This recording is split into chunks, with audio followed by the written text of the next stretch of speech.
Bonjour à tous.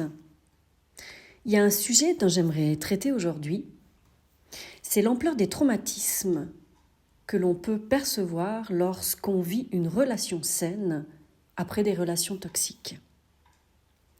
On prend conscience réellement de l'ampleur de ce qu'on a vécu de difficile dans sa vie lorsque l'on sort justement du toxique.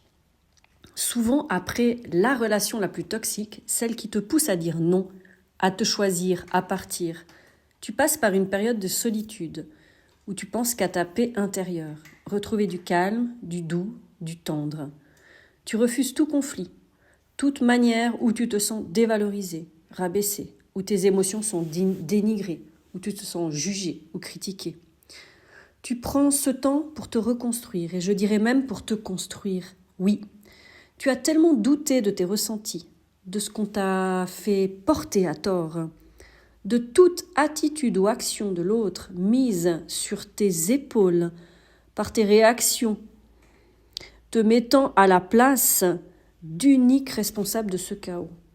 Tu t'es perdu, tu n'as plus su qu'est-ce qui était réel de ce qu'on t'a dit pour te faire douter de toi.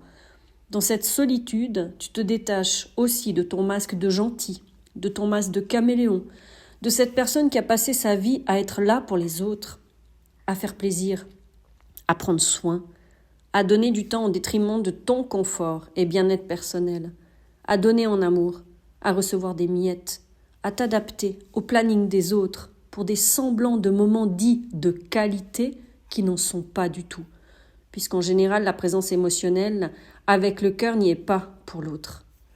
Plutôt des choses faire pour faire, sans être là, dans l'instant présent. Toujours à prévoir la suite, le lendemain, sur ces instants-là, sur des sujets autres que la relation, qui, elle, passe mais loin, loin, loin derrière, vidée, pas nourrie par des échanges vides et superficiels. Le plus jamais ça devient symbole de paix, de liberté. À cette sortie de déconstruction de tout ce qui n'était pas toi, tu connais tes limites, tu sais ce que tu veux, ce que tu ne veux plus, tes besoins, tes valeurs, qui tu es, ce que tu as droit de vivre, ce que tu mérites en réalité, de la qualité de la présence physique et émotionnelle, de l'envie de partager et d'être avec l'autre. Tu sais ce que tu veux vivre en relation. C'est super tout cela, mais il y a un truc qu'on ne parle rarement. C'est cette dualité quand tu rentres dans quelque chose de sain.